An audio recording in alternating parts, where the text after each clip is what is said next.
circuit, in the venous circuit, and the arterial circuit. So thrombosis and diffuse thrombosis, both microvascular and macrovascular. And things that were reported were very high overall PE rates in patients in the ICU, the dialysis circuit thrombosis, ECMO circuit thrombosis, and stroke and MI.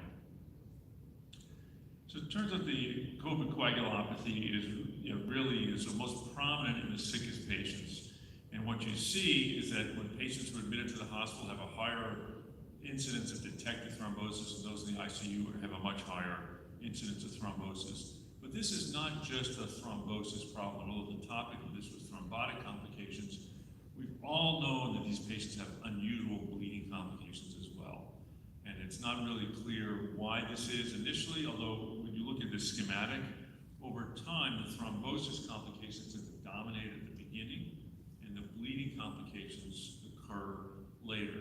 And the bleeding complications, as you may be aware, are very odd retroperitoneal hematomas, spontaneous visceral hematomas and bleeds, not just your routine GI bleeding. So this becomes a very kind of mixed and dynamic process.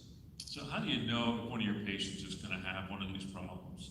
So this is an interesting study of 400 patients, all of whom received prophylactic anticoagulation. So it was a baseline anticoagulation. And early on, the patients that had elevated D-dimers, elevated fibrins, elevated ferritin, and high platelets seemed to be more likely to have thrombosis complications than those that didn't. Later on, it was the patients who had lower platelets and also the elevated D-dimers that seemed to have bleeding complications. Whether the bleeding complications are exacerbated by the anticoagulation or whether this is just part of the evolution of the process is not clear, but it's something we've observed in all these patients. So the initial impression was, boy, everyone's thrombosing, everyone's bleeding, this is just out of control. And this is a recent population-based study over a year in the United States, about 500,000 patients with COVID admitted to the hospital. And it's a very interesting when you sort of play this out, because you should keep in mind that the COVID diagnosis is a relatively sort of uniform diagnosis. They clearly had all sorts of other medical problems, but they all had COVID. Whereas all ICU patients are just everybody. These are patients who have had MIs, patients who have GI bleeds.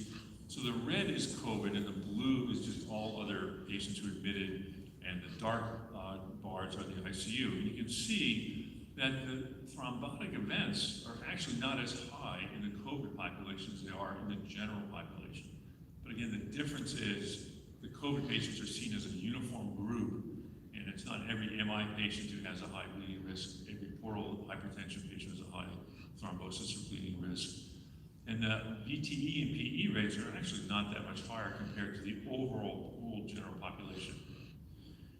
And when you get into other sort of issues like bleeding, it turns out that COVID patients maybe don't bleed as much as we thought they did compared to other patients. The difference is the bleeding is unusual. It's often more catastrophic than these other patients.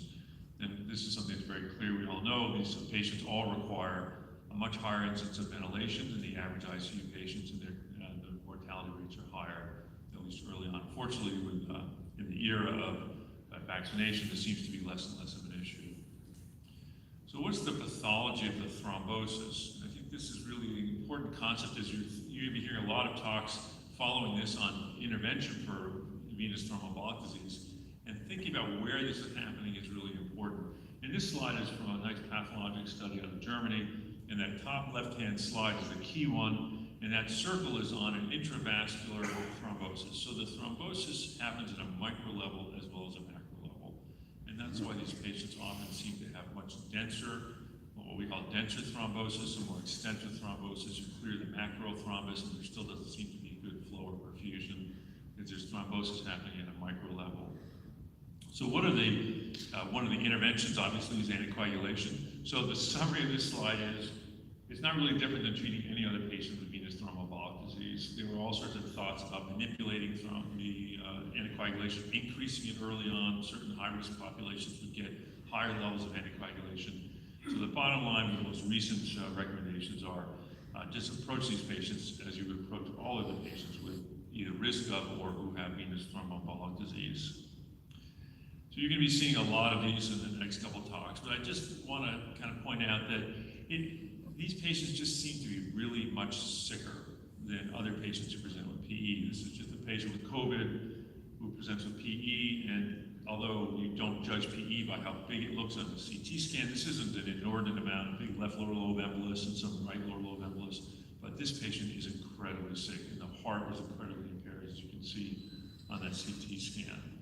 So these patients are just sicker, they're often on ECMO, they're bleeding as well as thrombosing. It's an unusual presentation, so patients present with thrombosis or bleeding in unusual locations, and often a combined venous arterial problem, right? So venous thrombosis, arterial thrombosis. Now we're trying to figure out are these people having paradoxical emboli, or are they hypercoagulable overall? And of course, there's the risk to us. This is just an example of the kind of the confusing situation. A TIPS patient, TIPS for ascites, doing well, presents now with left upper quadrant pain, gets a CT scan, there's an infarct in the spleen. Okay, the patient has COVID, so we're thinking maybe this is COVID thrombosis. Patient's anticoagulated.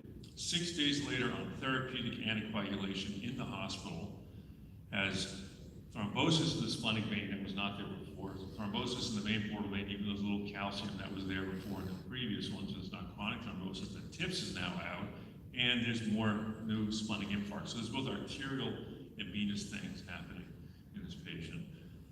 And with a TIPS revision, just very difficult getting, although this thrombus is only 6 days old at most, very difficult getting this thrombus out of the SMB, despite all sorts of interventions. And this is just an arterial case, patient who presents with COVID and suddenly has a cold leg, doesn't have any fib, this is clearly not an embolus, and as lysed. And this may be, one of the things we're thinking is if there's a lot of microthrombosis, maybe lytic is a better way to go than some of the more aggressive, faster thrombectomy procedures, and we actually open up. There's some disease in the popliteal, not terrible, and we actually restore flow to the foot.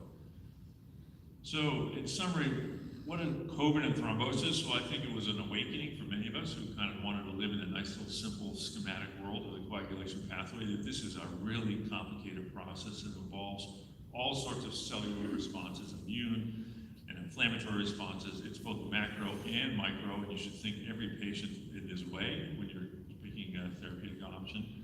You don't have to change the anticoagulation. I don't think there's any difference in the indications of intervention. There's no difference in what devices you select, but you're just potentially going to be in for a more difficult process with a much sicker patient. So thank you very much. Great pleasure to be here.